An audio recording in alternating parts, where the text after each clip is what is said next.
Queen Elizabeth II died today in Scotland, as you likely know, at the age of 96. She was the longest-serving monarch in British history. She was born in one world and died in another. It's not easy to maintain your dignity while living in the public eye. Most of us could not pull it off for an afternoon. Queen Elizabeth did it for more than 70 years.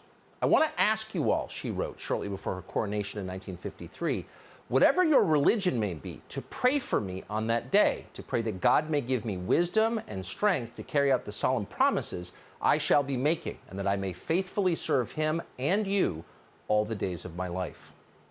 For the most part, she did just that, and that was not a small achievement given the period she lived in.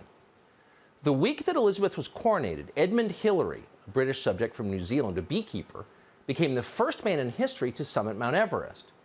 The achievement seemed symbolic at the time, Britain on top of the world. But in fact, Britain was already over, whether the British knew it or not. To this day, Britain claims to have won both of the 20th century's world wars, but together they destroyed that nation forever. After victory came humiliation. The empire evaporated, and along with it, Britain's self-confidence and ultimately its self-respect. It's hard to believe now, but Britain wasn't always a regional banking center/refugee camp. It was a real place with a history and a language and a culture and a genuinely remarkable people. A country in the North Atlantic the size of Alabama that somehow took over the world and ruled it with decency unmatched by any empire in human history. The British Empire was not perfect, but it was far more humane than any other, ever. It's gone now, barely even remembered. Queen Elizabeth II was the last living link to a truly great Britain. Today on social media, the usual ghouls celebrated her death. Quote, "May her pain be excruciating," a Carnegie Mellon professor called Uju Anya wrote on Twitter of the Queen. "May she die in agony." Various know-nothings in the media, including a columnist at The Atlantic and a couple of employees of NBC News, seconded that thought. The British Empire was evil, they wrote, apparently totally unaware of what came after it. And speaking of what did come after the British Empire, how, for example, did Africa fare after the British left? Let's see. Uganda got Idi Amin, who was a cannibal. Rhodesia became Zimbabwe and then became the poorest country on the planet under the racist lunatic Robert Mugabe. As of tonight, South Africa is still being run into the ground by an incompetent kleptocrat called Cyril Ramaphosa. So it's hard to see any of that as an improvement because it's not an improvement. Sorry, Atlantic Magazine. And now, of course, the entire continent of Africa has a new master, the Chinese government. China is the latest colonial power to dominate Africa. Its subjects will be pining for the British soon, assuming they are not already. In an ideal world, there would not be empires, no empires, only sovereign nations. But we don't have that world, and we never have had that world, going back to at least the Assyrians, 1400 years before Christ.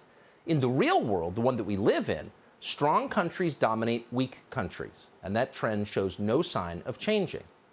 The very least you can say about the English is that they took their colonial responsibilities seriously. They didn't just take things, they added.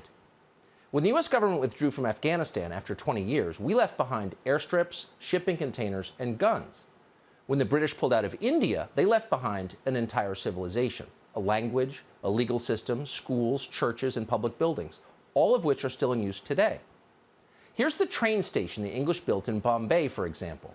There's nothing like that in Washington, D.C. right now, much less in Kabul or Baghdad. Today, India is far more powerful than the UK, the nation that once ruled it. And yet, after 75 years of independence, has that country produced a single building as beautiful as the Bombay train station that the British colonialists built? No, sadly, it has not. Not one. So despite what they may be claiming on Twitter tonight, the British Empire was more than just genocide. In fact, the British did not commit genocide, except arguably against the Dutch during the Boer War. The British did give the world the Magna Carta and habeas corpus and free speech. They helped end the transatlantic slave trade, as well as the ritual murder of widows in India. The British Empire spread Protestant Christianity to the entire world. It published some of the greatest literature ever written and produced the finest manufactured goods ever made anywhere at any time, including now. It was an impressive place run by impressive people. We will see many empires going forward, but we will never see one so benign. That's true. And because it's true, the people who would like to run the world in a far harsher way would like to make certain that you don't know it. And so they destroy the evidence that ever existed. Here they are tearing down a statue of a British philanthropist in the UK 2 years ago.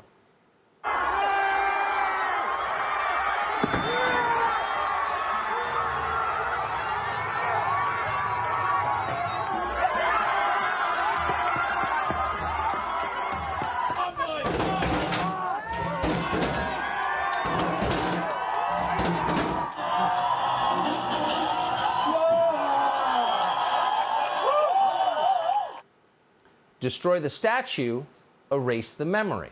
That's why they're doing it. Slander the ruler, discredit the entire period she lived in. And that's exactly why they're attacking Queen Elizabeth tonight. Not because she was a bad person, she wasn't a bad person, but because she lived during a better time.